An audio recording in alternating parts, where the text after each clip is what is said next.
আমার উম্মতগুলো তো কত গুনাহ করবে, নাফরমানি করবে, না জানি গুনার কারণে আল্লাহ তাআলা আমার উম্মতকে আযাব দিয়া ধ্বংস করে দেয়।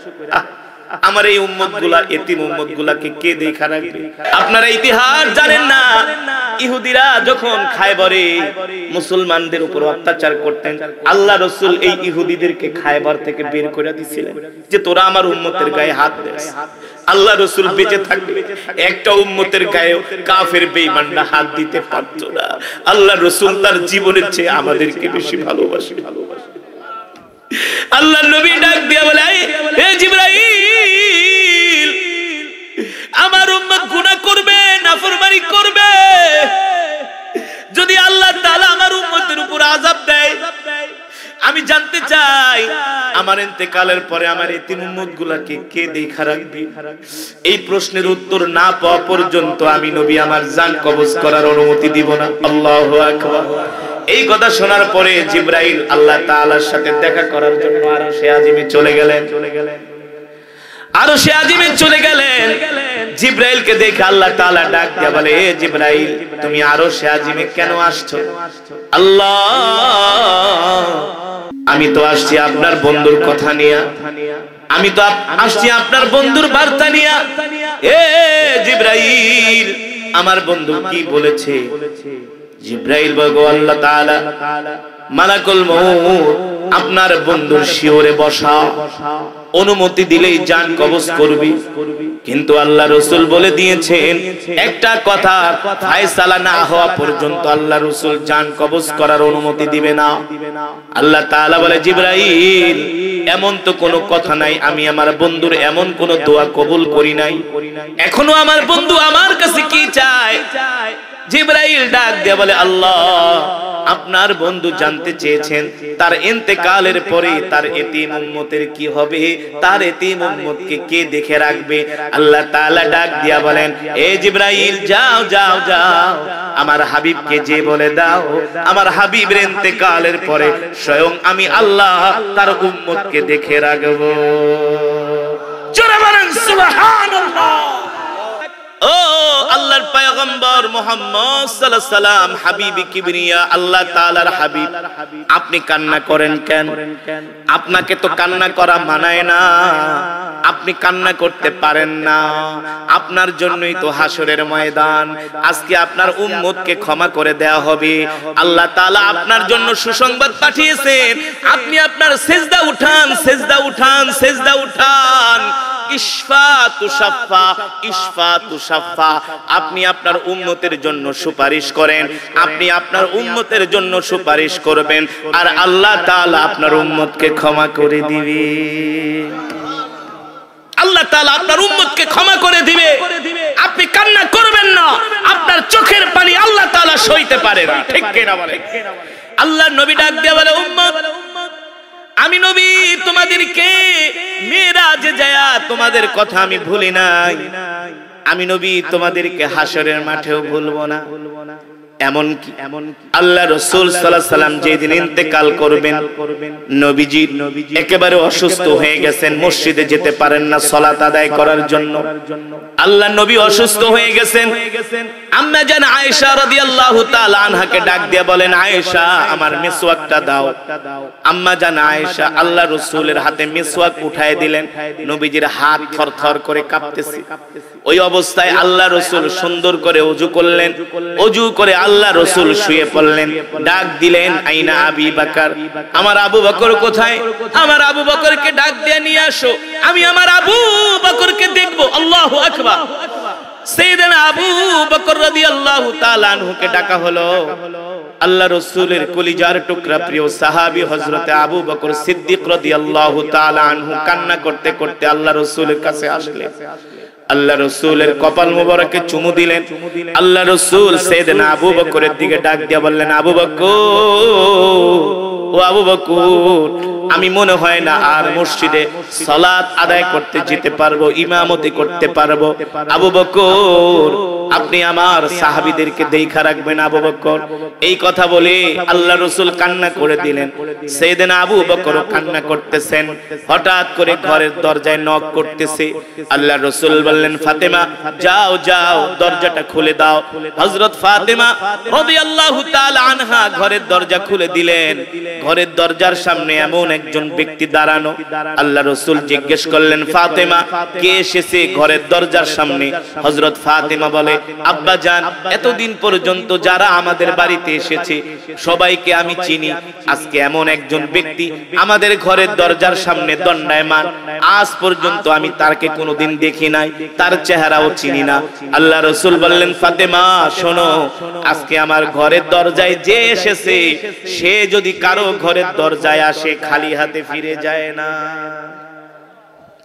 খালি হাতে ফিরে যায় না। হযরত ফাতেমা বললেন, আব্বা জান, খালি হাতে ফিরে যায় না মানে কে এসেছে আমাদের ঘরের দরজার সামনে? আল্লাহ রাসূল বললেন, ফাতেমা কান্না করো না, তুমি তো আমার কলিজার টুকরা ফাতেমা। এখন আমাদের ঘরের দরজার সামনে মালাকুল মউত আজরাইল দাঁড়ানো আছে।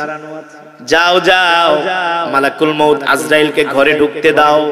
হযরত ফাতেমা ঘরের দরজা খুলে দিলেন। মালাকুল মউত আজরাইল ঘরে ঢুকে আল্লাহ রাসূলকে সালাম দিলেন। আল্লাহ রাসূলকে সালাম দিলেন আর বললেন, ওগো আল্লাহর নবী, আল্লাহ তাআলা আপনার জন্য অপেক্ষা করতেছে। আল্লাহ তাআলা আরশ থেকে আপনার জন্য সালাম পাঠিয়েছে। আল্লাহ তাআলা আমাকে নির্দেশ দিয়েছেন আপনার জান কবজ করার জন্য। তবে আল্লাহ তাআলা শর্ত দিয়া দিয়েছে, আগে আপনার অনুমতি নিতে হবে। কারণ আল্লাহ রাসূলের অনুমতি নিতে হবে। আল্লাহ নির্দেশ দিয়ে দিয়েছেন, এই মালাকুল মউত আজরাইল সাবধান, যাই সাথে সাথে আমার হাবিবের জান কবজ করবা না। আমার রাসূল, আমার হাবিব, আল্লাহু আকবার, তার থেকে অনুমতি নিবা, অনুমতি তার থেকে অনুমতি নিবা। এই পৃথিবীর জমিনে মালাকুল মউত কারো থেকে জান কবজ করার অনুমতি চায় না, একমাত্র আমার নবী ছাড়া। আল্লাহু আকবার, আল্লাহু আকবার। আমরা সেই নবীর উম্মত, ঠিক কিনা বলেন? খুশি নাকি বেজার? খুশি নাকি বেজার? মুসলমানরা বুঝে না, মনে করে তার ভালোবাসা হলো সন্তানের জন্য, ঠিক কিনা বলেন? সে মনে করে তার ভালোবাসা স্ত্রীর জন্য, সে মনে করে তার ভালোবাসা মা বাবার জন্য, কিন্তু সে জানে না তার সব কিছুর চাইতে আল্লাহ রাসূলকে ভালোবাসতে হবে। সন্তানের চাইতে ভালোবাসতে হবে নবীকে, স্ত্রীর চাইতে ভালোবাসতে হবে নবীকে, নিজের মা বাবার চেয়ে ভালোবাসতে হবে আল্লাহ রাসূল, ঠিক কিনা বলেন? বলতে পারেন, হুজুর এটা আবার কেমন কথা? হ্যাঁ, রাসূলের সাহাবী সালমান ফারসি বাড়ি হলো রোম পারস্য। বাড়ি কোথায়? রোম পারস্যে, যার বয়স হলো 250 বছর। 150 বছর তিনটা ধর্ম পালন করছে, মূর্তি পূজা করছে, খ্রিস্ট ধর্ম পালন করছে, পৌত্তলিক ছিলেন, ইহুদি ধর্ম পালন করেছে 150 বছর, 50-50। যখন সালমান ফারসি আল্লাহ রাসূলের খবর শুনলেন খ্রিস্টান পাদ্রীর কাছে, সালমান ফারসি যে জিজ্ঞেস করলেন, পাদ্রী সত্যি করে বলো, তোমাদের ধর্মের ভিতরে আমার মনে হয় ভেজাল আছে, তোমার ভিতরে ভেজাল আছে, তবে সত্য ধর্ম কোনটা? খ্রিস্টান পাদ্রী বলে, সালমান, এই কথা যদি আমি বলি খ্রিস্টানরা আমাকে হত্যা করবে। সালমান ফারসি বলে, খ্রিস্টানরা আপনাকে হত্যা করবে, কিন্তু আমি তো আপনার ভিতরে 2 নম্বরই পাইছি, আমিও আপনাকে হত্যা করব। সত্যি করে বলে, সত্য ধর্ম কোনটা? এখন তো বেচারা পড়ে গেছে বিপদে। বলে, সালমান শোনো, কারো কাছে বলবা না, এই পৃথিবীতে খ্রিস্ট ধর্ম এখন আর কোন ধর্ম নাই। খ্রিস্টানদের ধর্মীয় কিতাব, এটাকে তারা কাটছাঁট করে একেবারে শেষ করে দিয়েছে। এই কিতাব আর আসল কিতাব নয়, নকল করে ফেলেছে। তাহলে সত্য ধর্ম কোনটা, সত্য কিতাব কোনটা বলেন? বলে, আমি আমার ধর্মীয় গ্রন্থ বাইবেলের ভিতরে পড়েছি, ইনজিলের ভিতরে পড়েছি, শের জামানায় একজন নবী আসবে, যেই নবীর উপরে একমাত্র কিতাব নাজিল হবে, তার নাম হলো আল কোরআন। সেই কোরআনের ভিতরে কোনো ভেজাল নাই। সুবহানাল্লাহ বলে, সেই কোরআনের মধ্যে কোনো ভেজাল নাই, কেউ ভেজাল করতে পারবে না। আল্লাহু আকবার। আর শোনো সালমান, আর এই কিতাব যার উপর নাজিল হবেন, নাজিল হয়েছে, সেই নবীর নাম হলো মুহাম্মদুর রাসূলুল্লাহ সাল্লাল্লাহু আলাইহি ওয়াসাল্লাম। তবে শোনো, তিনি কিন্তু রোম পারস্যে না, তার বাড়ি হলো পাথরের দেশ। পাথরের দেশ কোথায়? মক্কা। কোথায়? মরুভূমির দেশ। কোথায়? খেজুর বৃক্ষের দেশ। কোথায়? মক্কায়। যদি সেই নবীকে পেতে চাও এই রোম পারস্যে পাবা না, সেই মক্কায় চলে যাও। রোম পারস্য থেকে মক্কার দূরত্ব হলো প্রায় ৮,০০০ কিলোমিটার। কয় হাজার? এটা তো এখনকার আধুনিক সময়ে বিমান দিয়ে আসা যায়, সে 1450 বছর আগে এর চেয়ে আরো 3 গুণ বেশি ছিল। তখন তো আধুনিক কোন যান ছিল না, ছিল ঘোড়ার পিঠে, উটের পিঠে, গাধার পিঠে। মরুভূমির পথ, পাহাড়ি পথ, আঁকাবাঁকা পথ পাড়ি দিয়ে আসতে হয়েছে সে রোম পারস্য থেকে। সালমান ফার্সি বাড়িতে গেলেন, যে তার মাকে বললেন, মা আমাকে বিদায় দাও। একমাত্র সন্তান সালমান ফার্সি, দেখতে শুনতে একেবারে রাজপুত্রের মতো। মা বলে, বাবা বিদায় দিব মানে? বলে, আমি আর রোম পারস্যে থাকবে না। কোথায় যাবা? বলে, আমি মদিনায় যাব। কেন? বলে, শোনো, আমি 3টা ধর্ম পালন করছি, 3টা ধর্মের ভিতরে ভেজাল, 3টা ধর্মের কিতাবের ভিতরে ভেজাল পেয়েছি, তবে একটা সত্য ধর্ম পেয়েছি। সেই সত্য ধর্মের নবীর নাম হলো মুহাম্মদ সাল্লাল্লাহু আলাইহি ওয়াসাল্লাম। জোরে বলেন সুবহানাল্লাহ। মা বিদায় দেন, আমি আর রোম পারস্যে থাকবো না। সালমান ফার্সির মা বলে, বাবা কি বলো? রোম পারস্যে থাকবা না, কোথায় যাবা? মা, আমি মদিনায় যাব। মদিনায় যে ইসলামের নবীর সাথে আমি সাক্ষাৎ করব। মা, শুধু সাক্ষাৎ করব না, আমি সেই নবীর হাতে হাত রেখে কালেমা পড়ে মুসলমান হয়ে যাব। সালমান ফার্সির মা ডাক দিয়া বলে, বাবা রে, আমি তোমাকে 10 মাস 10 দিন গর্ভে ধারণ করে লালন করছি। মাকে ছাইরা তুমি চলে যাবা, বাবাকে ছেড়ে চলে যাবা, তোমার কি আমাদের জন্য মায়া লাগে না? যে মা তোমাকে এত কষ্ট করে গর্ভে ধারণ করে লালন পালন করছে, যেই মা তোমাকে বুকের দুধ খাওয়ায়া বড় করছে, ওই মায়ের কথা কি তোমার মনে পড়বে না? ওই মায়ের জন্য কি তোমার মায়া লাগে না? সালমান ফার্সি কি উত্তর দিয়েছে যুবক? সালমান ফার্সি বলে, মা আপনাকে ভালোবাসি, কিন্তু আল্লাহর কসম করে বলি, আল্লাহর রাসূলের চাইতে বেশি ভালোবাসি না। সাহাবীরা নবীর চাইতে আর কাউকে বেশি ভালোবাসে না, ঠিক কি না বলেন? আমরা সেই নবীর উম্মত, আমরা সেই নবীর, যে নবী ইন্তেকালের সময় মালাকুল মউত আজরাইল এসে অনুমতি চাইলেন, ওগো আল্লাহর রাসূল অনুমতি দেন, যদি অনুমতি দেন জান কবজ করব, নইলে খালি হাতে ফিরে যাব। সুবহানাল্লাহ। আল্লাহ রাসূল ডাক দিয়ে বলে, মালাকুল মউত আজরাইল, জান কবজ করতে আসছো, অনুমতি দিলেই জান কবজ কইরা আমার রূহটা নিয়ে চলে যাবা, কিন্তু এখনো তো আমার আল্লাহর সাথে একটা কথা বলা বাকি রয়ে গেছে। সুবহানাল্লাহ। আল্লাহর নবী ইন্তেকালের সময় মৃত্যুর শয্যায় এখনো বলে, আল্লাহ তাআলার সাথে আমার এখনো একটা কথা বলা বাকি রয়ে গেছে। মালাকুল মউত আজরাইল বলে, গো আল্লাহর রাসূল, কি কথা বলা বাকি রয়ে গেছে? আল্লাহর নবী ডাক দিয়া বলে, মালাকুল মউত আজরাইল, এই কথা বলতে গেলে তো আমাকে এখন জিবরাইলের প্রয়োজন। কাকে প্রয়োজন? আইনা আখি জিবরাইল, আমার ভাই জিবরাইল কোথায়? হুয়া ফিস সামাইল উলা, সে তো প্রথম আসমানে। আল্লাহ রাসূলের জবান দিয়া জিবরাইলের কথা বের হতে হতে 1 সেকেন্ডের মধ্যে জিবরাইল তার 70,000 ডানা পাখা জাপটায় আল্লাহ রাসূলের সামনে হাজির হয়ে গেছে। আল্লাহ রাসূল ডাক দিয়া বলে, লিমা তাবকিয়া জিবরাইল, এ ভাই জিবরাইল, আপনার নাম নিলাম আর সাথে সাথে চলে আসলে। কেন আসবো না? আপনি তো রাহমাতুল লিল আলামিন। আল্লাহু আকবার। হযরত জিবরাইলের চোখে পানি। আল্লাহর নবী ডাক দিয়া বলে, লিমা তাবকিয়া জিবরাইল, এ ভাই জিবরাইল, কান্না করেন কেন? বলে, আমি কাঁদি কাঁদি, আপনি কান্না করেন কেন? আপনার তো এখন কান্না করার কথা না, ঠিক কিনা বলে? আপনি কান্না করেন কেন?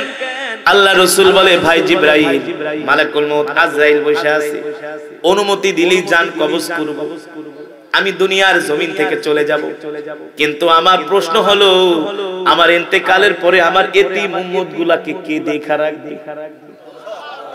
আমার উম্মতগুলা তো কত গুনাহ করবে, নাফরমানি করবে, না জানি গুনার কারণে আল্লাহ তাআলা আমার উম্মতকে আযাব দিয়া ধ্বংস করে দেয়। আমার এই উম্মতগুলা এতিম উম্মতগুলাকে কে দেখা রাখবে?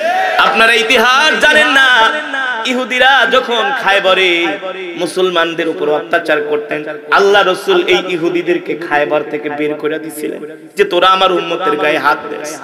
আল্লাহ রাসূল বেঁচে থাকবে একটা উম্মতের গায়ে কাফের বেঈমানরা হাত দিতে পারত না। আল্লাহ রাসূল তার জীবনের চেয়ে আমাদেরকে বেশি ভালোবাসে। আল্লাহ নবী ডাক দিয়ে বলে, হে জিবরাইল, আমার উম্মত গুনাহ করবে, নাফরমানি করবে, যদি আল্লাহ তাআলা আমার উম্মতের উপর আযাব দেয়, আমি জানতে চাই আমার ইন্তেকালের পরে আমার এতিম উম্মতগুলোকে কে দেখা রাখবে? এই প্রশ্নের উত্তর না পাওয়া পর্যন্ত আমি নবী আমার জান কবজ করার অনুমতি দিব না। আল্লাহু আকবার। এই কথা শোনার পরে জিবরাইল আল্লাহ তাআলার সাথে দেখা করার জন্য আরশে আজিমে চলে গেলেন। আরশে আজিমে চলে গেলেন। জিবরাইলকে দেখে আল্লাহ তাআলা ডাক দিয়ে বলে, হে জিবরাইল, তুমি আরশে আজিমে কেন আসছো? আল্লাহ, আমি তো আসছি আপনার বন্ধুর কথা নিয়ে, আমি তো আসছি আপনার বন্ধুর বার্তা নিয়ে। এ জিবরাইল, আমার বন্ধু কি বলেছে? জিবরাইল বলল, আল্লাহ তাআলা মালাকুল মউত আপনার বন্ধুর শিওরে বসা, অনুমতি দিলেই জান কবজ করবি।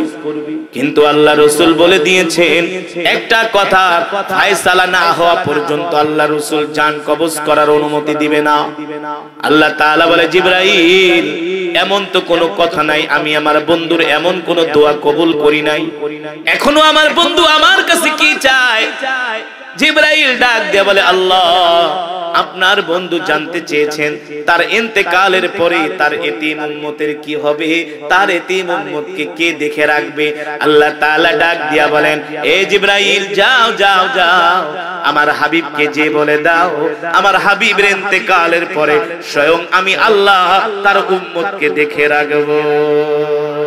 জোরে বলেন সুবহানাল্লাহ। আল্লাহ রাব্বুল আলামিন বলেন, নবী, আমি আপনার উম্মতকে দেখা রাখবো, আপনি কোনো চিন্তা করবেন না, টেনশন করবেন না। ও নবী, আপনার উম্মত যতই অপরাধ করুক না কেন, আল্লাহ রাসূলের উদ্দেশ্য ছিল যদি আল্লাহ তাআলা আমার অগোচরে যদি বান্দাকে বিচার করে, তাহলে তো কঠিন বিচার করবে। কথা বুঝতে পারছেন? এই কথাটা বয়ানটা বোঝার চেষ্টা করেন। আল্লাহ রাসূল ইন্তেকালের সময় এই কথা কেন বলছেন? এ জিবরাইল, এখনো আল্লাহ তাআলার সাথে আমার একটা কথা বলা বাকি রয়ে গেছে। যতক্ষণ পর্যন্ত এই কথার ফয়সালা না হবে ততক্ষণ পর্যন্ত আমি জান কবজ করার অনুমতি দেব না। আল্লাহর নবী কেন বললেন? এর কারণ হলো আল্লাহ রাসূল ইন্তেকাল করেছেন। এখন যদি আল্লাহ তাআলা আমাদের উপরে আমাদের গুনার কারণে বড় ধরনের কোনো আযাব দেয়, আল্লাহ রাসূল তো দেখবেন না, ঠিক কিনা বলেন? আল্লাহ রাসূলের তো এখন আর সুপারিশ করার সুযোগ নাই। কিন্তু যখন আল্লাহর নবীর সামনে আমাদেরকে বিচার করবেন, তখন আল্লাহর নবী আমাদের পক্ষ হয়ে আল্লাহ তাআলার কাছে সুপারিশ করবে। ঠিক কিনা বলেন? মুসলমান, আমি আপনাদের সামনে কোরআনুল কারীমের যে আয়াত তেলাওয়াত করেছি, আল্লাহ তাআলা এই কোরআনুল কারীমের আয়াতের মধ্যে আল্লাহ নিজে বলতেছেন, নবী, আপনি দুনিয়ার মানুষদেরকে বলে দেন মুহাম্মদ সাল্লাল্লাহু আলাইহি সাল্লাম কারো পিতা নন। ঠিক কিনা বলেন? মুহাম্মদ সাল্লাল্লাহু আলাইহি সাল্লাম কারো পিতা নন। মক্কার কাফেরেরা আল্লাহর নবীকে কটূক্তি করত। আল্লাহর নবী যখন নিজেকে নবী দাবি করত, মক্কার কাফেরেরা বলতো, মুহাম্মদ, তুমি তো মিথ্যা নবী, তুমি তো সত্য নবী না। বলেন নাউজুবিল্লাহ। আল্লাহ তাআলা কোরআনুল কারীমের মধ্যে বলেছেন, মা কানা মুহাম্মাদুন আবা আহাদিম মির রিজালিকুম ওয়ালাকির রাসূলুল্লাহি ওয়া খাতামান নাবিয়্যিন। আল্লাহ তাআলা বলেন, নবী, আপনি মক্কার কাফেরদেরকে বলে দেন, আমি আল্লাহ আপনাকে দুনিয়ার জমিনে শেষ নবী করে প্রেরণ করেছি। ঠিক কিনা বলেন? আপনি হলেন শেষ নবী, আপনার পরে আর কোন নবী আসবে না। আসবে? আমার নবীর পরে পৃথিবীর জমিনে আর কোন নবী আসবে না। আমার নবীর পরে কেউ যদি নবী দাবি করে, এক কথা সে কাফের হয়ে যাবে। ঠিক কিনা বলেন? আমার নবী হলেন রাহমাতুল লিল আলামিন। আল্লাহ তাআলা কোরআনুল কারীমের মধ্যে সে কথাই বলেছেন, ওয়ামা আরসালনাকা ইল্লা রাহমাতাল লিল আলামিন। নবী, আমি আল্লাহ আপনাকে সমগ্র বিশ্ববাসীর জন্য রহমত করে পাঠিয়েছি। আল্লাহু আকবার। আপনি হলেন রহমতের নবী, আপনি হলেন দয়ার নবী, আপনি হলেন বরকতের নবী, আপনি হলেন মায়ার নবী। ঠিক কিনা বলেন? আল্লাহ তাআলা কোরআনুল কারীমের অন্য আয়াতে বলছেন, লাকাদ জাআকুম রাসূলুম মিন আনফুসিকুম আজিজুন আলাইহি মা আনিতুম হারিসুন আলাইকুম বিল মুমিনিনা রাউফুর রহিম ফাইন তাওয়াল্লাউ ফাকুল হাসবিয়াল্লাহু লা ইলাহা ইল্লা হু আলাইহি তাওয়াক্কালতু ওয়া হুয়া রাব্বুল আরশিল আযীম। আল্লাহ রাব্বুল আলামিন কোরআনুল কারীমের মধ্যে বলেন, নবী দুনিয়ার মানুষদেরকে বলে দেন, এ দুনিয়ার মানুষ, আমি আল্লাহ তোমাদের মধ্য থেকে তোমাদের জন্য একজন নবী পাঠিয়েছি। ঠিক কিনা বলেন? আল্লাহর নবী আসমান থেকেও আসে নাই, আরশ থেকেও আসে নাই। আল্লাহর নবী, আল্লাহ তাআলা বলতেছেন সমুদ্র থেকেও নবী আসে নাই। আল্লাহ তাআলা বলতেছেন আমি তোমাদের মধ্য থেকে তোমাদের জন্য একজন নবী পাঠিয়েছি। সুবহানাল্লাহ। সেই নবী কিনা তার জীবনের চেয়েও তোমাদেরকে ভালোবাসে। কে ভালোবাসে? আল্লাহ রাসূল। কে ভালোবাসে? এ মুসলমান যুবক, তোমার বাবার চেয়েও তোমার মায়ের চেয়েও তোমার নবী তোমাকে ভালোবাসে। কথা বলেন।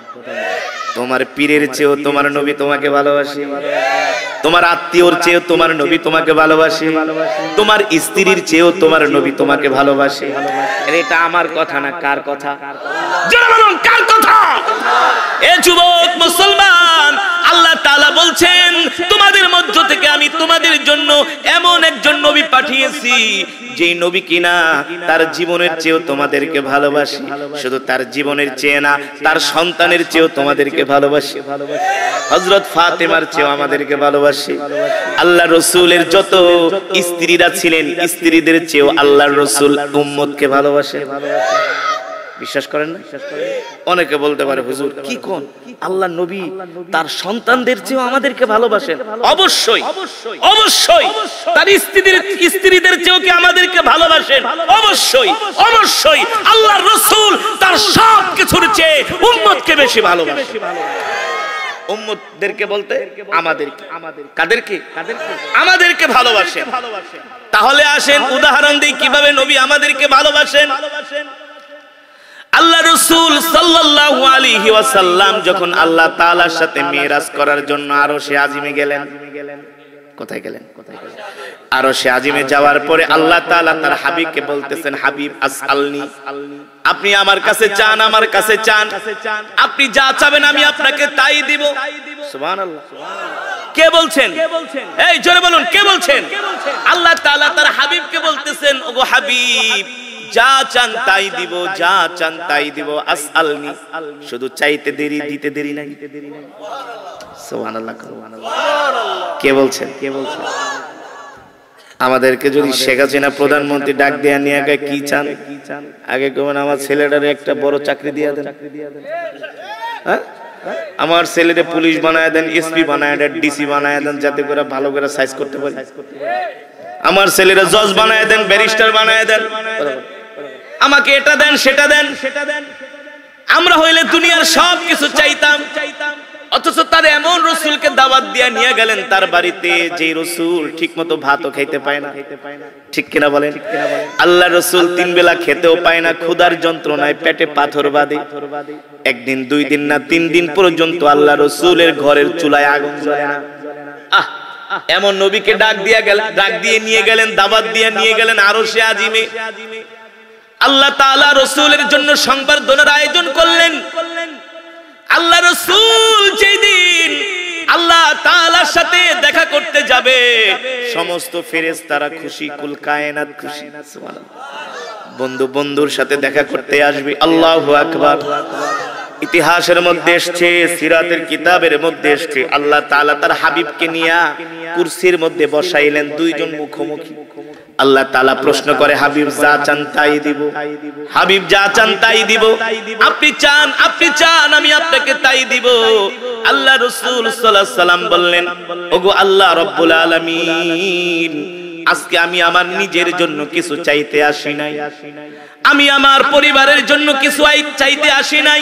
রব্বি লা আসআলুকা ইয়া ফাতিমা, আমি আমার ফাতেমার জন্য কিছু চাইতে আসি নাই।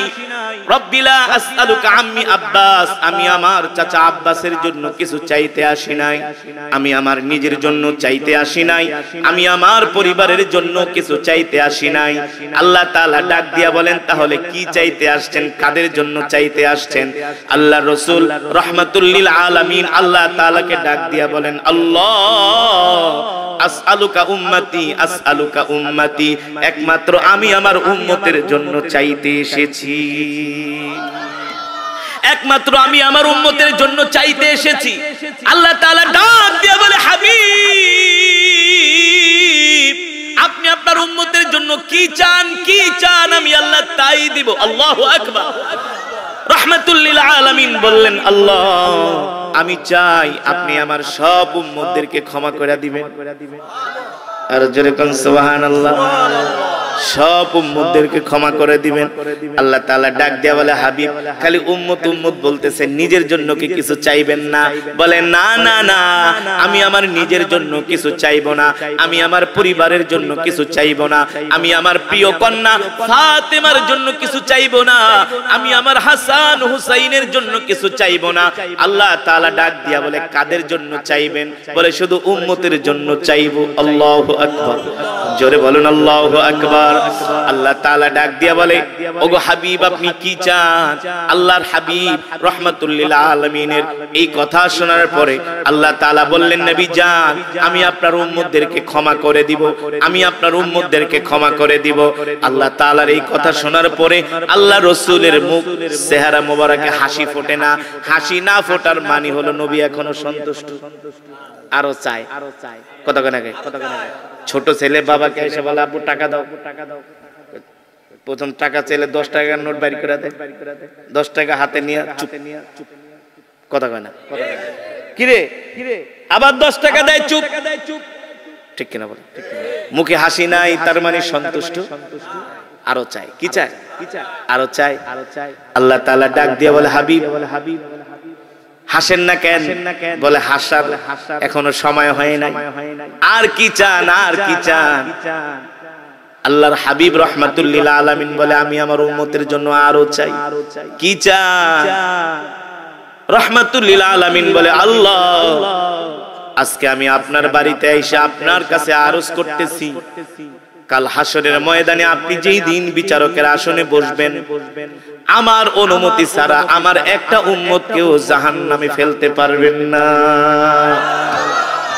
আমার অনুমতি ছাড়া আমার একটা উম্মতকেও জাহান্নামের আগুনে দিতে পারবেন না। আল্লাহ, একটা উম্মতকেও না।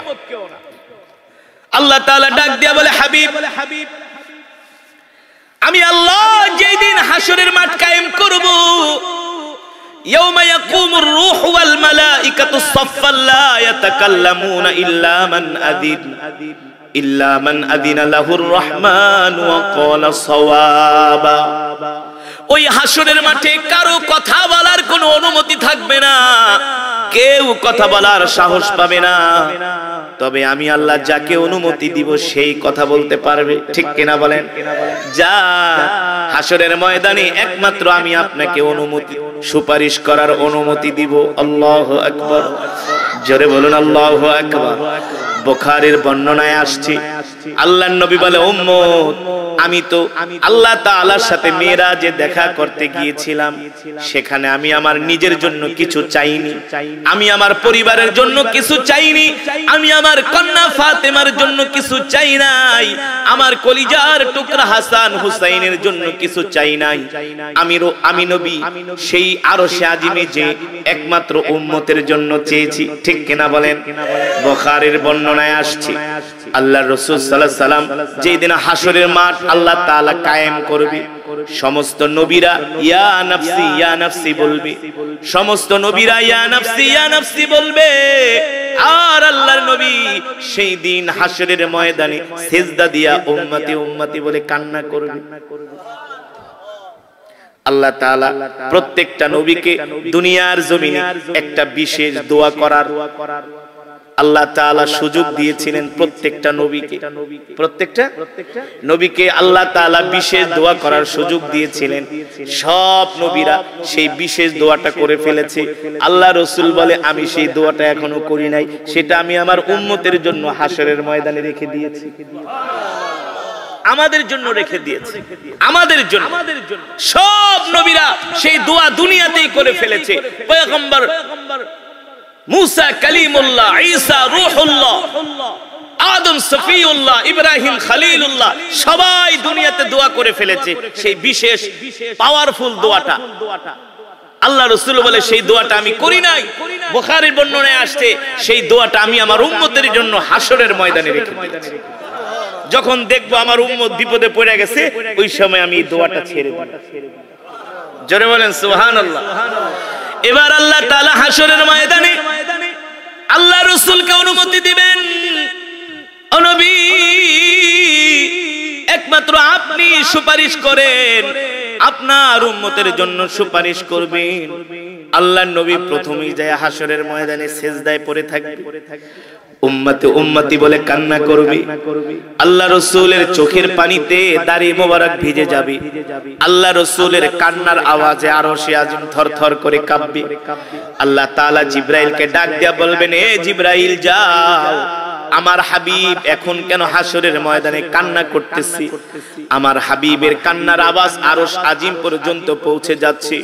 আমার হাবিবের কোন মনের দুঃখ তো আমি আল্লাহ, মনের কোন দোয়া কোন ব্যথা তো আমি আল্লাহ দুনিয়ার জমিনে বাদ রাখি নাই। আমি আমার হাবিবের সব দোয়া কবুল করেছি, আমি আমার হাবিবের সব দুঃখ দূর করেছি। এখনো আমার হাবিব কেন কান্না করতেছে সিজদায় পড়ে? এবার জিবরাইল এসে বলবেন, ইয়া মুহাম্মদ ইরফা রাসাক, ইয়া মুহাম্মদ ইরফা রাসাক, ও মুহাম্মদ সাল্লাল্লাহু আলাইহি সাল্লাম আপনি আপনার মাথা উঠান, সিজদা উঠান, কান্না করেন কেন? আরে আপনি তো কান্না করবেন না, আপনার তো কান্না করার সময় নাই। এই হাশরের ময়দান তো আপনার মাঝে আর আল্লাহ তাআলার মাঝে। সুবহানাল্লাহ। তৃতীয় পক্ষ আর কেউ নাই, বিচার করতে বসছেন। বন্ধুরা ডাক দেখুন, দোস্ত এই বিচার তুই আর আমি করুম, তৃতীয় পক্ষ কেউ নাই, তুই আর আমি সিদ্ধান্ত নিব। ঠিক কিনা বলেন? তুমি আমি সিদ্ধান্ত নিব, তৃতীয় পক্ষ আসলে নাক গলাবে। ঠিক কিনা বলেন? বিচার কার্যে বাধা দিবে, ঝামেলা করবে, দরকার নাই, তুমি আর আমি। ফর এক্সাম্পল, উদাহরণ দিচ্ছি, আল্লাহ তাআলা তার হাবিবকে ডাক দিয়া বলেন, হাবিব হাশরের মাঠে যেই দিন বিচার করব কেউ থাকবে না, আপনি আর আমি। আর বিচারটা কেমন হবে জানেন? বিচার তো হবে আপনার উম্মতের বিচার। আর আপনি আপনার উম্মতকে যে কত ভালোবাসেন এটা তো আমি জানি, আমি জানি আপনি আপনার উম্মতকে কেমন কলিজা দিয়া ভালোবাসেন। তবে শোনেন হাবিব, হাশরের মাঠে আমি আল্লাহ আপনার চেহারার দিকে তাকায় থাকব। যতক্ষণ পর্যন্ত আপনার চেহারা দিয়ে হাসি না ফুটবে ততক্ষণ পর্যন্ত আমি আল্লাহ আপনার উম্মতকে মাফ করতেই থাকবো। আল্লাহু আকবার, আরে জোরে বলি আল্লাহু আকবার। আল্লাহ আপনি আমাদের কবুল করুন, বলি আমিন। আমাদেরকে দেখে রাখেন কে? জোরে বলেন কে? যদি আল্লাহ আমাদেরকে না দেখে রাখতেন, দয়া না করতেন, মায়া না করতেন, আমরা যেই নাফরমানি করি, যেই নাফরমানি করি, আল্লাহর দেওয়া রিজিক খায়া আল্লাহর জমিনে আল্লাহর কোরআনের বিরুদ্ধে কথা বলি, নিজের স্বার্থের লেগা, ক্ষমতার লেগা, চেয়ারের জন্য হক কথাটাকে আমরা মিথ্যা বানাই। ঠিক কিনা বলে? যদি আল্লাহ আমাদের উপর রহমত না করত, এই মিয়া আপনার বাড়িতে আমারে দাওয়াত দিবেন, আপনার বাড়িতে যে যদি আমি উল্টাপাল্টা করি আপনি আমারে খাওয়াইবেন? ঘাড় ধাক্কা দিয়ে বাইর করে যে আমার বাড়িতে এসে আমার উপরে মাতবরি কথা কর না, আমার কথা শোনে না কেন? মাঝে মাঝে রাগ হয়ে কন্যা সন্তান স্ত্রীকে, এই আমার বাড়িতে থাকবি, বাইরে তোর যা ছিল আগেই ভালো আছিল, ওনারও নষ্ট করছে, আগে যতটুকু আছিল ওইটাই ছিল, দরকার নেই আগের মতই করো, ওনারও ঠাস ঠাস বেশি করে, ঠিক না? আওয়াজটা নষ্ট হয়ে গেছে। মাঝে মাঝে রাগ করে কোন কি কোন, এই আমার সীমানা দিয়ে হাঁটবি না, ঠ্যাং পিড়ে ভেঙে ফেলাম, আমার ক্ষেত দিয়ে হাঁটবি না, কথা কয় না, বলে কি বলে না, আমার দেওয়া জায়গা রাস্তা দিয়ে যাবি না, একবারে নল্লি ফাটায় ফেলাবো। জায়গা আপনার, আপনি জায়গা হলে আপনি জায়গা হলে কবরে যান, এখানে যারা শুয়ে আছে তারাও তো জাগার মালিক ছিল, 3.5 হাত মাটিতে শুয়ে আছে। অহংকার করেন না, জায়গা সম্পদ ক্ষমতা নিয়ে অহংকার করেন। সাবধান, মাটির মানুষকে অহংকার করা মানায় না। অহংকার করতে পারেন কে? জোরে বলুন কে? একমাত্র রব অহংকার করতে পারেন, তার দ্বারাই অহংকার মানায়।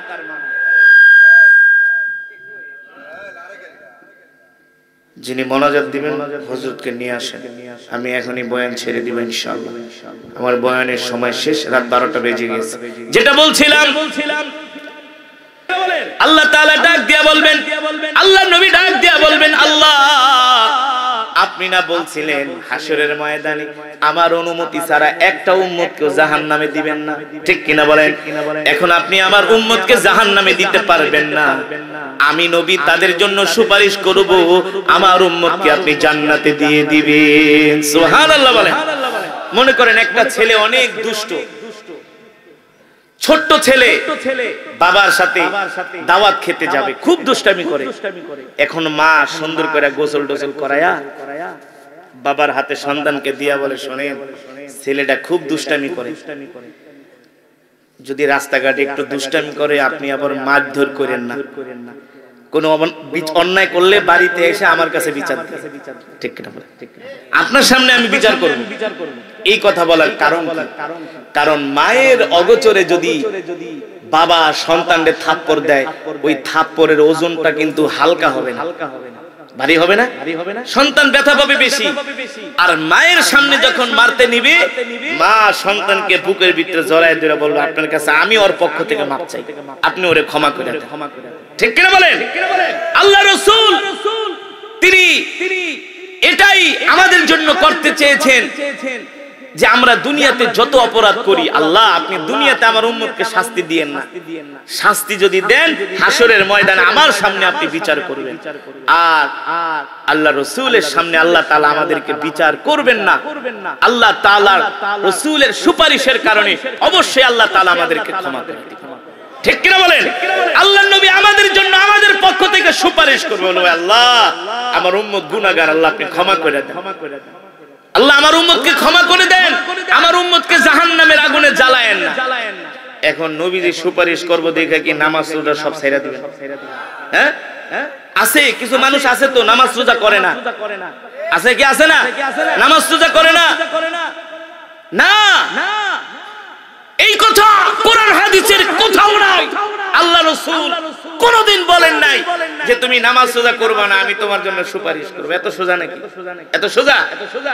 আফসোসের বিষয়, যেই রাসূল আমাদের জন্য এত কান্নাকাটি করেছেন, এত দোয়া করেছেন, আমরা সেই নবীর উম্মত, যেই নবী ইন্তেকালের সময়ও আমাদের কথা বলেন নাই, আমাদের কথা বলেন নাই।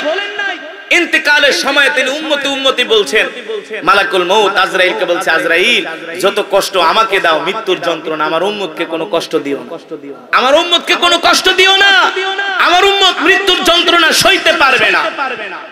ও মুসলমান যুবক, যে নবী আমাদেরকে এত ভালোবেসেছেন, এখন হিসাব নিকাশের বিষয়, আমরা সেই নবীকে কতটুকু ভালোবাসি?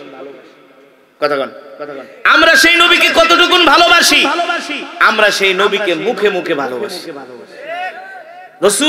রাসূলকে তো মুখে মুখে ভালোবাসলে হবে না, নবীকে ভালোবাসতে হবে তার সুন্নতের মাধ্যমে। কিসের মাধ্যমে? সুন্নতের মাধ্যমে। সেই সুন্নত কি আমাদের মাঝে আছে? রাসূলের সুন্নাহ। আজকে রাসূলের সুন্নাহ আমাদের মাঝে নাই। রাসূলের সুন্নাহ ছিল কি? এক মুসলমান আর এক মুসলমানকে সালাম দিবে, ঠিক কিনা বলেন? আজকে সালামও আমাদের সমাজ থেকে উঠে গেছে। একটু টাকা পয়সা হইলে আর মানুষে সালাম দিতে চায় না, সালাম দিলে উত্তর নেয় না। একটু আমেরিকা, লন্ডন, ঠন্ডন, জাপান ঠাপান থাকলে, বড় ব্যবসা, বড় চাকরিজীবী হয়ে গেলে সালাম দিলে উত্তর নেয় না। সালাম আলাইকুম কাকা,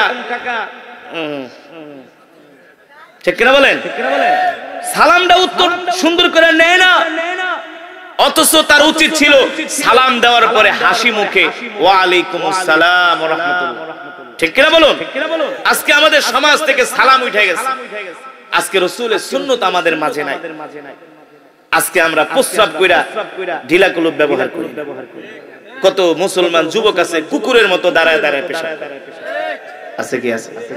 কুকুর পেশাব করে কিভাবে, গরু পেশাব করে কিভাবে, বকরি পেশাব করে কিভাবে, আজকে মুসলমান হইয়া মানুষ হইয়া জানোয়ারের মতো প্রস্রাব করে। ঠিক কিনা বলেন? ঢিলা কুলুপ নাই, কিছু নাই। আজকে আমরা কি হয়ে গেছি? রমজান মাস মোটামুটি একটু ইবাদত করছি, 5 ওয়াক্ত নামাজে মুসল্লি পাওয়া গেছে। রমজানও শেষ, মসজিদের মুসল্লিও শেষ। রমজান মাসটা একটু টুপি টাপি দিয়া ভালোই পাঞ্জাবি পুঞ্জাবি লাগায়া 5 ওয়াক্ত নামাজ পড়ছে, দাড়িটাও একটু রাখছি। যেদিন থেকে ঈদের চাঁদ উঠছে ওই দিন থেকে দাড়ি শেভ করে ফেলাইছে, গায়ের থেকে পাঞ্জাবিও নাই। সিগারেট যা 1 মাসে খাওয়া কমাই দিছে, এটা এখন কাজা কাফারা আদায় করে। কথা বল, সঠিক নাকি বেঠি? সঠিক নাকি বেঠি? একটা মাস একটু চায়ের দোকানে টেলিভিশন দেখা বন্ধ, এখন আবার সে আগের রুটিন। রোজা রেখে কি করছেন? কি শিখলেন? কি তাকওয়া অর্জন করলেন? কি শিখলেন বলেন? একটা মাস যে রোজা রাখলেন, কি শিখলেন এই রোজা থেকে? অথচ আল্লাহ তাআলা এই রমাদান দিয়েছেন আমাদের তাকওয়া অর্জন করার জন্য, মুত্তাকিন হওয়ার জন্য, খোদা ভীরু, যাতে আমরা খোদা ভীরু হতে পারি, আল্লাহ ভীরু হতে পারি, পরহেজগার হতে পারি। এই কারণে আল্লাহ তাআলা আমাদেরকে রমাদানুল মুবারক দিয়েছেন। ঠিক কিনা বলেন? এই দেশে এখন কিছু বাৎসরিক মুসল্লি আছে, তারা বছরে 1 মাস ইবাদত করে আর সপ্তাহে মাসে 4 দিন তারা মসজিদে যায়। বাৎসরিক মুসল্লি আর সাপ্তাহিক মুসল্লি। ঠিক কিনা বলেন? না, বাৎসরিক আর সাপ্তাহিক মুসল্লি হলে চলবে না। আপনি 1 মাস যেভাবে ইবাদত করেছেন, বাকি 11 মাস সেভাবে ইবাদত করতে হবে। ঠিক কিনা বলেন? আপনি ইবাদত করতে হবে। আপনি নামাজ ছেড়ে দিবেন, রোজা ছেড়ে দিবেন, সব ছেড়ে দিবেন, আল্লাহর কোনো হুকুম মানবেন না, আর আল্লাহর নবী আপনার জন্য সুপারিশ করবে, এটা আপনি চিন্তা করেন না। এটা চিন্তা করেন না। আল্লাহ রাসূল জিজ্ঞেস করবে, এই নামাজ পড়ো নাই কেন? তুমি যে আমার উম্মত দাবি করো, নামাজ কেন পড়ো নাই? আমি নবী তো কোনোদিন নামাজ ছেড়ে দেই না, আমার সাহাবীরা কোনোদিন নামাজ ছেড়ে দেয় না। ঠিক কিনা বলেন? আল্লাহ, আমি বিপদে ছিলাম, এই কারণে নামাজ পড়তে পারি নাই। কি বিপদ? বলে আমি অসুস্থ ছিলাম। তুমি অসুস্থ ছিলা? আল্লাহ তাআলা ডাক দিয়া বলবে, ওই যে আমার পয়গম্বর আইয়ুবকে দেখো, আইয়ুবও 18 বছরের উপরে অসুস্থ ছিল, এই অসুস্থতার মধ্যে কোনোদিন নামাজ ছেড়ে দেয় না। আল্লাহ, আমি তো জেল জুলুম নির্যাতন সহ্য করছি, তুমি যদি জেলে থাকার কারণে জুলুম নির্যাতন সহ্য করার কারণে নামাজ পড়তে না পারো, আমার পয়গম্বর ইউসুফও তো জেল খেটেছে, সে তো কোনোদিন নামাজ ছেড়ে দেয় না। ঠিক কিনা বলেন? সুতরাং কোন অজুহাতে কাজ হবে না, কোন অজুহাতে কাজ হবে না, আল্লাহর হুকুম মানতেই হবে। এই কারণে মুসলমান, আল্লাহ রাসূল সাল্লাল্লাহু আলাইহি সাল্লাম আমাদের জন্য সুপারিশ করবে, ঠিক আছে, কিন্তু আল্লাহর হুকুম তো আমাদেরকে মানতে হবে। ঠিক কিনা বলেন? দুই একটা ছোটখাটো টুটাফাটা ভুল ত্রুটি যদি হয়ে যায়, আল্লাহ রাসূল সাল্লাল্লাহু আলাইহি সাল্লাম তো অবশ্যই আমাদের জন্য সুপারিশ করবে। কিন্তু আপনি যদি নামাজই না পড়েন, আল্লাহর কোনো হুকুমই যদি না মানেন, আল্লাহর কোনো বিধানই যদি না মানেন, আল্লাহ রাসূল আপনার জন্য সুপারিশ করবে না। এটা কোনো কোরআন হাদিসে নাই, নাই, নাই। আর যে নামাজ পড়ে না, মুসলমানের খাতায় তার নাম থাকে না। যে নামাজ না পড়ে নিজেকে মুসলমান দাবি করে, আপনি কোন ফতোয়া দিয়ে আপনি নিজেকে মুসলমান দাবি করেন? মান তারাকা সালাতা মুতাআম্মিদান ফাকাদ কাফারা। কাফের আর মুসলমানের মাঝে পার্থক্য হলো নামাজ। ঠিক কিনা বলেন? কাফের আর মুসলমানের মাঝে পার্থক্য হলো কি? নামাজ। নামাজ। এই কারণে 1 মাস যেমন করে নামাজ পড়ছেন, 1 মাস যেমন করে রোজা রেখেছেন, বাকি 11 মাস ঠিক এইভাবে নামাজ পড়তে হবে। সিগারেট খাওয়া বাদ দেন। সিগারেট, পৃথিবীর কোন জ্ঞানী মানুষ সিগারেট খায় না, ভালো মানুষ সিগারেট খায় না। সিগারেটের ভিতরে কোনো কল্যাণ নাই। আছে? আছে? সিগারেট খায় না, মুখ গন্ধ হয়ে থাকে, আর গন্ধওয়ালা মুখের ইবাদত ফেরেশতারা পছন্দ করে না, ফেরেশতারা তার ধারে কাছেও আসে না। ঠিক কিনা বলেন? এই কারণে সিগারেট খাওয়া বন্ধ করেন। যদি বলেন হুজুর কত বড় বড় এমপি, মন্ত্রী, এসপি, ডিসি দিয়ে সিগারেট খায়, আরে ওরা কি? সিগারেট যে খায় সে কোনোদিন জ্ঞানী মানুষ হতে পারে না, কারণ যে সিগারেট বানাইছে সেই বলছে সিগারেট খাইলে ক্ষতি, সিগারেট খেলে ক্যান্সার হয়। সিগারেট ধূমপান স্বাস্থ্যের জন্য শুধু ক্ষতিকর না, এটা মৃত্যুরও কারণ। সিগারেট খেলে ক্যান্সার হয়, লাংস পচে যায়, ঠিক কিনা বলেন? হার্ট কিডনি নষ্ট হয়ে যায়। এই কারণে সিগারেট খাওয়া বাদ দেন। আরে সিগারেট খাইবেন কেন? পচা জিনিস। একটু কষ্ট করে 60-70 বছর কষ্ট করে জান্নাতে যায়া শরাব খাবেন, শরাব, ঠিক কিনা বলেন? দুনিয়াতে মদ খাইতে মন চায়, আপনি জান্নাতে যে ফলের রস খাবেন, ফলের জুস খাবেন। আরে আপনি যা চান জান্নাতে সব আছে। ওয়ালাকুম ফিহা মা তাশতাহি আনফুসুকুম ওয়ালাকুম ফিহা মা তাদদাউ। আল্লাহ কোরআনুল কারীমের মধ্যে বলছে তুমি যা চাও যা চাও যা চাও সব জান্নাতে দেওয়া হবে, কিন্তু দুনিয়াতে ছাড়তে হবে, ঠিক কিনা বলেন? তুমি দইও খাইবা দুধও খাইবা হবে না, একটা ছাড়তে হবে। দুনিয়া ছাড়ো আখিরাত পাবা, আর যদি দুনিয়াকে ধরো আখিরাতে কিছুই পাবা না, ঠিক কিনা বলেন? এই কারণে ভাই আমার কথায় কেউ কষ্ট নেবেন না। একটা মা যেভাবে রোজা রাখছেন, 5 ওয়াক্ত সালাত মসজিদে যায় আদায় করছেন, 5 ওয়াক্ত সালাত এখনো মসজিদে আদায় করবেন। আর নিজের শরীর স্বাস্থ্যকে ঠিক রাখার জন্য, নিজের ইবাদতটাকে আরো বেশি প্রাণবন্ত করার জন্য, আল্লাহর প্রিয় থেকে প্রিয় হওয়ার জন্য পারলে সপ্তাহে 2 দিন রোজা রাখবেন। কয়দিন? সোম আর বৃহস্পতি, সোম আর বৃহস্পতি 2 দিন রোজা রাখবেন। আল্লাহ রাসূল বলছে উম্মত পারলে তোমরা সপ্তাহে 2 দিন রোজা রাখো। যারা সপ্তাহে 2 দিন রোজা রাখবে সোম বৃহস্পতি, আল্লাহ তাআলা তাদেরকে অধিক পছন্দ করেন, তাদের দোয়া তাদের ইবাদতকে আল্লাহ তাআলা কবুল করেন। একমাত্র মহান রব্বুল আলামিনের জন্য যিনি আমাদেরকে সৃষ্টি করেছেন, ঠিক কিনা বলেন? আমাদের হায়াতের মালিক কে? আমাদের রিজিকের মালিক কে? আমরা কার গোলাম? এক আল্লাহর গোলাম, ঠিক কিনা বলেন? মুসলমান, এই আসমান কার? জমিন কার? কোরআনে আছে কি আছে না? এই জমিনের মালিক পৃথিবীর কোন রাজা বাদশা নয়, ঠিক কিনা বলেন? এই আসমানের মালিক পৃথিবীর কোন রাজা বাদশা নয়। আসমান জমিনের মালিক, আমাদের হায়াতের মালিক একমাত্র আল্লাহ রব্বুল আলামিন, ঠিক কিনা বলেন? সেই মহান রব্বুল ইজ্জত ওয়াল জালালের জবানের কালাম থেকে তেলাওয়াত করেছি, দীর্ঘক্ষণ সময় তেলাওয়াত করেছি। আপনারা শুনেছেন তো?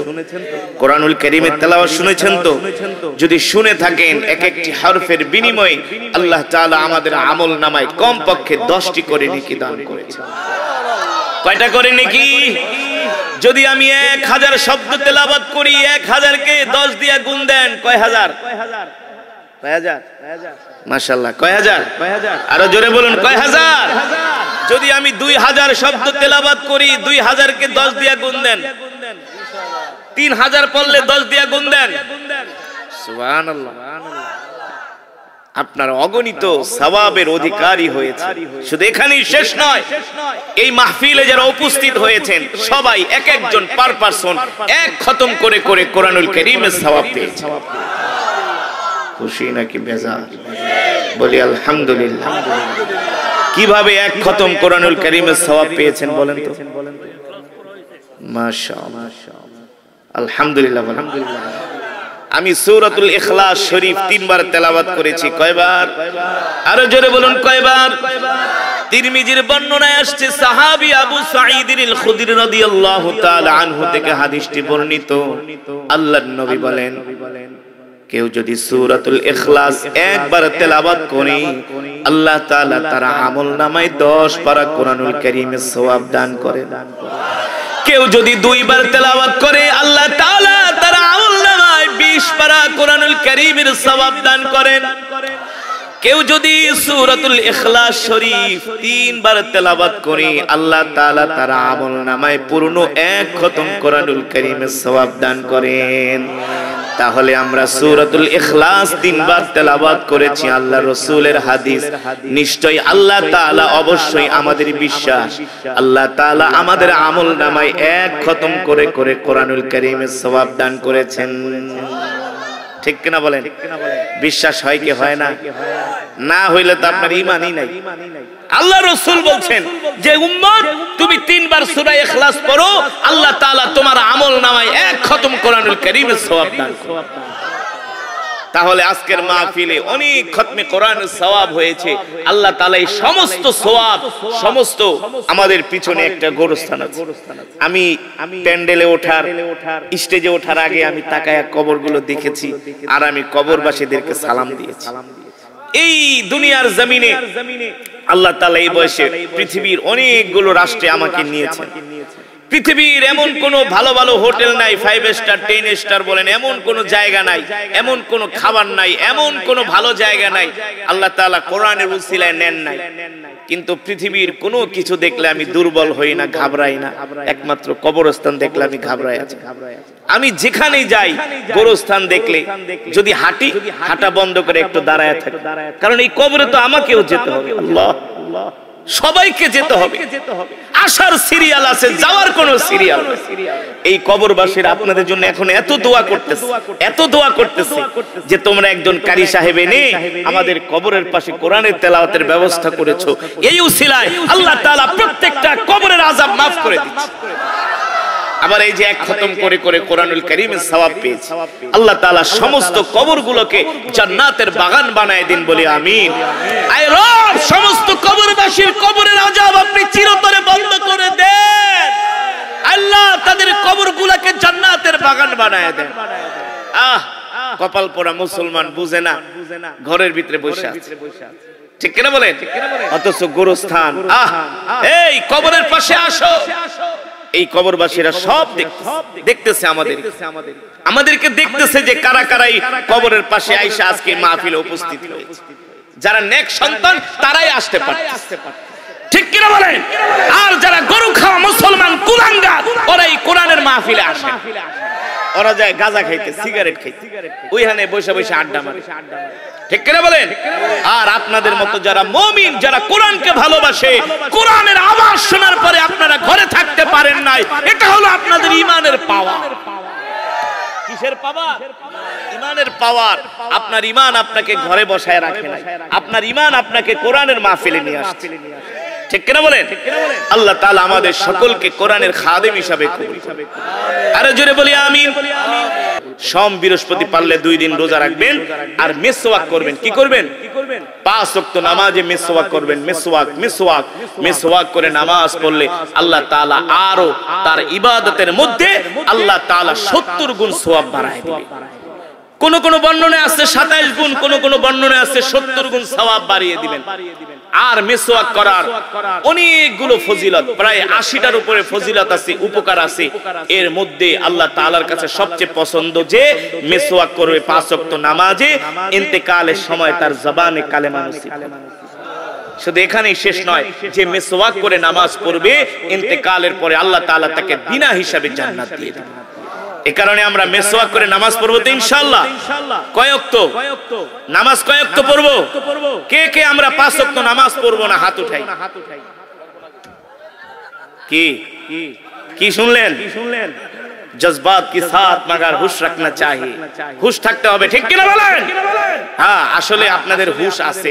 কোরআনের তেলাওয়াত বয়ান শুনে এখন আপনারা আবেগ আপ্লুত হয়ে গেছে, এখন আর দুনিয়ার কোনো কিছু মনে নেই, ঠিক কিনা বলেন? ঠিক না? এই কারণে আপনারা হাত উঠাইছেন। এবার বলেন, নামাজ কয় ওয়াক্ত পড়বেন? আরো জোরে বলেন, কয় ওয়াক্ত? কে কে পড়বেন? হাত উঠান, হাত সোজা করেন। মুনাফিকের মতো সোজা করেন না, ইমানদারের মতো সোজা করেন। আরো সোজা করেন, আরো সোজা করেন। এবার ডাক দেন আল্লাহ।